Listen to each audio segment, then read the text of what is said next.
হঠাৎ বৃহস্পতিবার রাতে প্ল্যান করলাম যে পরের দিন সকালে মানে শুক্রবারে মাওয়া যাব, সেখানে ইলিশ খাবো। তো যা কথা তাই, খুব ভোরে উঠে আমরা মাওয়া চলে আসি এবং সেখানে কিছুক্ষণ ঘোরাঘুরি করে ইলিশ খেয়ে আবার বাসায় চলে আসি। কিভাবে গেলাম, কত খরচ হলো, কোন বাসে যাবেন, কিভাবে যাবেন, ঢাকার যে প্রান্তে থাকুন না কেন কীভাবে আপনি খুব সহজে খুব কম খরচে মাওয়া পৌঁছতে পারেন এবং সেখানে যে ইলিশ কিনে সেখানে ভাজি করে খেয়ে আবার খুব কম সময়ে ঢাকা ব্যাক করতে পারবেন, সব কিছু থাকছে আজকের ভিডিওতে। ভিডিওটি পুরো দেখুন, আপনি একটি সম্পূর্ণ গাইডলাইন পেয়ে যাবেন ঢাকা থেকে মাওয়া যাওয়ার। তাহলে চলেন দেরি না করে ভিডিও শুরু করি। খুব ভোরে প্রায় সকাল 6:30টায় আমরা বাসা থেকে বের হই। কারণটা হচ্ছে আমাদের প্ল্যানই ছিল যে আমরা খুব ভোরে যাবো এবং খুব তাড়াতাড়ি চলে আসবো, কারণ বাসায় বাচ্চা কাচ্চা আছে, তাদেরকে ফাঁকি দিয়ে আমরা যাচ্ছি। তো সামনে একটা ট্রেন পড়েছিল, কিছুক্ষণ ওয়েট করলাম।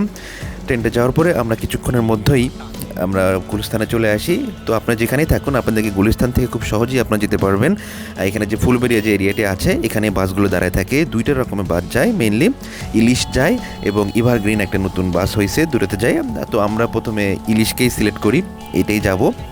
আমি অনেক আগে গিয়েছিলাম, সেবারও ইলিশেই গিয়েছি। তো এখানে আপনার আগে থেকে কোনো টিকিট কাটতে হয় না। এখানে যে আপনি যে বাসটা সিরিয়ালের সবার সামনে থাকবে সেই বাসেই উঠে যাবেন, ভাড়া নিবে 80 টাকা। তো আমি ভিডিওতে সামনে আপনাদেরকে বলে দিব কোন বাসের সিটটা খুব ভালো। আমি কিন্তু 2 বাসেই গেছি ইলিশে, আসছি এভারগ্রিন নামে যে বাসটা আছে সেটাতে। বাসে উঠে পড়লাম, তখন বাসের যাত্রী একটু কম ছিল, এই জন্য একটু ওয়েট করতেছিল, যেহেতু সকাল মানুষ কম ছিল। তো বাসের সিটগুলো কিন্তু এরকম দেখেন, এই বাসের সিটগুলো। তো মানুষ আস্তে আস্তে ভর্তি হচ্ছিল। 7:11 বাজে তখন আমাদের বাসটা প্রায় ছেড়ে দেয়। এই তো চালু হয়ে গেছে বাস, আমাদের জার্নি শুরু হয়ে গেছে। তো এখান থেকে প্রায় 40 মিনিট থেকে 50 মিনিট সময় লাগে আর কি, তো মাওয়া পৌঁছাইতে। তো প্রায় 5 বছর পরে মাওয়া যাচ্ছি। অনেক আগে গিয়েছিলাম, সেই 2020 সালে আবার যাচ্ছি। আমার সাথে আমার ওয়াইফ ছিল। তো আমরা দুজনই হুট করেই প্ল্যান করে ফেলি যে মাওয়া যেয়ে একটু ইলিশ খেয়ে আসি। তো আমরা পৌঁছে গেছি এখানে। এই মোড়টাকে বলে হাসিনার মোড়। এখানে বাসগুলো আপনাকে নামাই দিবে। আপনাদেরকে মনে রাখতে হবে, অবশ্যই বলবেন যে আমরা হাসিনার মোড়ে নামবো। এর আগে কিন্তু একটা স্টপেজ থাকে, সেখানে পুরানো ঘাট বলে, ওইখানে নামবেন না। এখানে নেমে একটা অটো ভাড়া নিতে হবে, খুব কম কাছেই, জাস্ট 5 মিনিটও লাগবে না। 10 টাকা ভাড়া পার হেড অটো ভাড়া নিয়ে আপনি মাওয়া ঘাটে চলে যেতে পারবেন। এই যে আমরা কিন্তু ইলিশ প্রজেক্ট, যেটা হিলসা প্রজেক্ট নামে একটা হোটেল আছে, সেটা পার হচ্ছি। অটোতে উঠবেন আর নেমে যাবেন। এই তো আমরা চলে আসছি, কিন্তু এটা কিন্তু শুরুর দিকের। এই যে দোকানগুলো দেখতে পাচ্ছেন, এগুলো হচ্ছে শুরুর দিকের দোকান।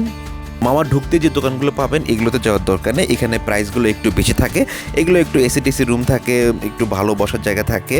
তো যেহেতু এখন ওরকম ভালো বসার জায়গার দরকার নেই আমার, একবারে জাস্ট আমরা খাবো। তো আমরা আরও পিছনের দিকে যে দোকানগুলো আছে, যেখান থেকে একবারে আপনার পদ্মা নদীটা দেখা যায়, পদ্মা নদীর বাতাসটা আপনার খেতে পারবেন এবং পদ্মা নদী দেখতে দেখতে আপনি ইলিশ খেতে পারবেন, সেখানে আমরা বসবো। তো চলেন, কিন্তু আমরা সেখানে যাচ্ছি। এই দোকানগুলো থেকে খুব সুন্দরভাবে কিন্তু অনেক ভিউ দেখা যায়। এই যে নেমে গিয়েছি। তো আমরা অটো থেকে নেমে গেলাম। এখানে যে হোটেলটার সামনে দাঁড়িয়ে আছি সেটা হচ্ছে চাপ সামলাও টাইপ রেস্টুরেন্ট, কি নাম, চাপ সামলাও হোটেল অ্যান্ড রেস্টুরেন্ট। তো আমরা প্রথমে কিছুক্ষণ দেখব কোথায় বসার জায়গা ভালো আছে, আগে দেখব, তারপরে সিলেক্ট করব যে কোথায় আমরা বসবো। তো আমরা একটু সামনে আগাচ্ছি, দেখি কোথায় কি হয়। আসলে অনেক দিন পরে আসছি, তো এখন জানিও না কোথায় কোনটা ভালো। তো আমরা চাপ সামলাও হোটেল থেকে দেখেন এরকম একটা ভিউ পাওয়া যাচ্ছে, সামনে পুরা পদ্মা নদী দেখতে পাচ্ছি, বসার সুন্দর জায়গা আছে। যেহেতু সকালবেলা মানুষজন একেবারেই কম ছিল, শুক্রবার, তো ভোরে আসছি, তো কোনো মানুষজন নাই। তো আমাদের এটাই প্ল্যান ছিল। আমরা এরপরে আরেকটায় যাচ্ছি আর কি, আগে একটু দেখে নিচ্ছি। সামনে একটা মনে হলো যে খুব বসার সুন্দর জায়গা আছে, তো সেখানে যাচ্ছি, দেখতে থাকুন। এখন যে হোটেলটায় যাচ্ছে সেটা হচ্ছে পদ্মা হোটেল অ্যান্ড রেস্টুরেন্ট। এখানে আবার দেখলাম খুব সুন্দর করে বসার জায়গা করা এবং বসার জন্য খুব সুন্দর সুইটেবল প্লেস, এবং এখানে বাতাসটাও খুব সুন্দর আসছে। তো আপনারা যারা ছবি তুলতে পছন্দ করেন তারা কিন্তু এখানে অনেক বসে সুন্দরভাবে অনেক রকম ছবি তুলতে পারবেন এবং অনেক ভালো ভালো কিছু শট নিতে পারবেন এই জায়গায় বসে। আশপাশটা খুব ভালো লাগছিল দেখতে, একপাশে নদী, বাতাস, খুব ভালো লাগছিল এখানে। একটু পরে কিন্তু আমরা ইলিশের দামাদামি শুরু করব, তো দেখতে থাকুন। জায়গাটা দেখেন, অনেক সকাল তো কেউ নাই, ফাঁকা। তো আমরা কিছুক্ষণ এখানে একটু বাতাস খাইলাম। আমরা মানুষকে ডাক দিয়েছি যে আমরা একটু ইলিশ দামাদামি করবো, ইলিশ দেখানোর জন্য। তারা এখনও আসে নাই, এই জন্য আমরা একটু ওয়েট করছি। তো আমরা ইলিশ দামাদামি শুরু করলাম। একটু বড় বার করেন না, বড়। এগুলো কত করে? 700 টাকা। এটা কি কেজি না, পিস হিসেবে? আরেকটা ইয়ে করেন, একটু বড় দেখি। দাদু বড় করে অর্ডার দাও। বরফ সারা মাছ। এটা কি ডিম আছে? না স্যার, ডিম নেই। ডিম এটা হালকা হতে পারে, আচ্ছা, হ্যাঁ ডিম থাক একটা, না হইতে পারে। না হইতে পারে। আচ্ছা, এগুলো কত ধরা যাবে? এটা ধরা যাবে 1100, আর এটা ধরা এটা কতটুকু করে আছে? ওটা হাফ কেজির উপরে আছে, এটা হাফ কেজি। কেজি কত ধরা যাবে? দুইটা 2200 ধরুন। এহ, আর মাছ আর আমাকে মাছ বেশ মাছ আমাকে মিষ্টি পানি আর কি নেন নেন, মানুষ নেন, ইয়ে করে দেন, একটা একটা রেখে দেন, একটা আমাকে ইয়ে করে দেন, খাই যাই সকালবেলা। হ্যাঁ হ্যাঁ 1800 টাকা দাম। না, আচ্ছা আমি আর 100 টাকা বাই দিচ্ছি, নেন আপনি সকাল সকাল ইয়ে করেন না, ইয়ে করেন করেন, আরে করেন হবে। এই যে আপনি যে দামটা কই দিছে কিনা দাম 1300 টাকা, এটা কোনো একেবারে আপনার ইয়াতে আছে, হয়ে যাব, হবে হবে। পারবো না স্যার। আর বলেন একটু হবে, সকাল সকাল এটা সকাল সকাল সাইড করেন না রে ভাই, সকালবেলা একটু না সাইড করুন, কিন্তু এত কমে করা যাবে না। করে যাবে। তো এখানে আর দাম কমায়নি, আমরা এখন আরেকটা দোকানে যাব, সেখানে দেখব। শো কিরকম হয়ে গেছে গে? চোখ লাল হয়ে গেছে। কালার হয়ে গেছে। এইটা এইটা না, আচ্ছা আচ্ছা, লালটা যে ডিম হইতো সমস্যা নেই। তো এটা কত ধরবেন? 1800 দুইটা, হ্যাঁ 12 আর 600 তাহলে কেমন হলো? কমাই ধরে দিচ্ছে। আচ্ছা ভালো। আচ্ছা 1200 ধরেন, না এটা আর এটা নিয়ে যাই, একটা খাই যাই। এটার দামই তো কইলেন না তুমি। কোনটার দাম করলাম না, এটার দাম ওটা উস্তাদ দাও। দেখেন নিয়ে যাই, খাই যাই। 1500 দিয়ে না এত বেশি হয়ে যায়। না না ওটা আপনি ইয়ে ধরেন, আচ্ছা 100 টাকা দিয়ে ইয়ে করে দিই, আপনি নেন 1300 ধরেন, ইয়ে করে দেন, একটা একটা এটা থাক, আর ওটা আমাকে ইয়ে করে দেন। কোনটা 1300 কিন্তু।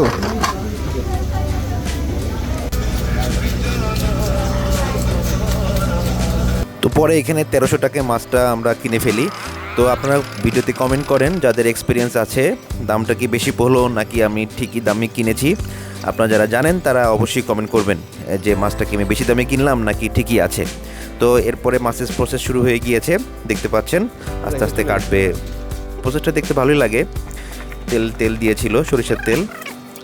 তো লক্ষ্য রাখবেন যে আপনার যেখানে মাছটা ভাজি করবে সেখানে আগে থেকে কোনো তেল আছে কিনা, এইভাবে ফেলতে বলবেন। তেলটা ফেলে দিলে আপনাদের আগের যে ময়লাযুক্ত তেলগুলো এগুলো সব ইয়ে হয়ে যাবে। ওই তেলের মধ্যে আবার যেন দিতে মানা করবেন আর কি, যেন আপনার একবার যে ফ্রেশ তেলটা আপনি কিনছেন সেই তেলে ওরা ভাজি করে, এটা কিন্তু লক্ষ্য রাখবেন।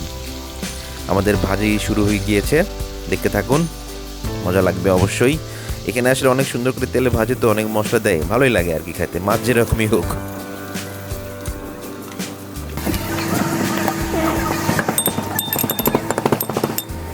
এটা ইয়ে করছে আর কি, ভর্তা করছে, দেখে থাকেন প্রসেসটা, মজা লাগছিল দেখতে। লেজ ভর্তা। এই যে আমাদের এখানে ভাজি রেডি হয়ে গিয়েছে পুরা। আমরা একটা মাছ বাসায় নিয়ে যাব, আর একটা মাছ এখানে ভাজি করে খাইছি। তো যেটা ভাজি বাসায় নিয়ে যাব সেটা ওখানে কেটে ফ্রিজে রেখে দিয়েছি। আপনারা এরকম করতে পারেন, ওখানে ওদের ফ্রিজ আছে, যাওয়ার সময় একটু মনে করে নিয়ে যাবেন আর কি। আমাদের খাবার দাবার কিন্তু রেডি। আমরা ভাত নিয়েছিলাম, বেগুন ভাজি নিয়েছিলাম, আর মাছ, আর অন্য কিছু নিইনি, ডাল টাল নিইনি। আমি মোট কত খরচ হলো এবং সেই মেমোটা আমি আপনাদেরকে একটু পরে দেখাই দিব, দেখতে থাকুন। যে আপনার যদি এরকম দুজন হাজব্যান্ড ওয়াইফ যান তাহলে আপনাদের কত খরচ হতে পারে টোটাল পুরো ট্যুরটা শেষ করে আসতে হলে। ছোট্ট ট্যুর আর কি। খাওয়া দাওয়া কিন্তু শুরু। আমার আবার ইলিশ মাছ কিন্তু অনেক ভাল লাগে। খাওয়া শেষ। এই যে দেখেন, একটু কিছুক্ষণ আমরা পদ্মা নদীর দিকে তাকিয়েছিলাম, ওই যে পদ্মা সেতু দেখা যাচ্ছে।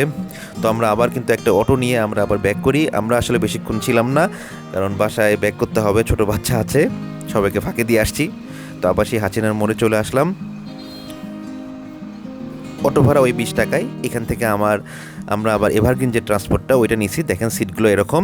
আমি যেটা বলবো সেটা হচ্ছে এই গাড়ির সিটগুলো অতটা বেশি ভালো না, ইলিশ গাড়ির সিটগুলো ভালো ছিল। এখানে আমার পা আটকায় যাচ্ছে, যারা একটু লম্বা হবেন তারা কিন্তু এই গাড়িতে একটু অসুবিধাই হবে আর কি সিটগুলোতে বসতে, পা আটকায় যায়, খুব অস্বস্তি লাগে। এবং এই সিটের পিছন দিকে একটা লোহার মতো আছে, ওইটা পিছন দিকে লেগে থাকে সব সময়, তো এটা খুব বিরক্তিকর লাগছে আর কি। তো আপনারা যারা যাবেন তারা একটু এটা দেখে নেবেন আর কি, এবং যদি গাড়ি কর্তৃপক্ষ দেখেন তাহলে ওইটা সিটটা একটু ঠিক করে ফেলতে পারেন। সবগুলো সিটিতে একই অবস্থা। তো দেখতে দেখতে আমাদের এই ছোট্ট ট্যুরটি শেষ হয়ে গিয়েছে। আশা করছি ভালো থাকবেন। ধন্যবাদ সবাইকে। পরের ভিডিওতে দেখা হচ্ছে। আসসালামু আলাইকুম।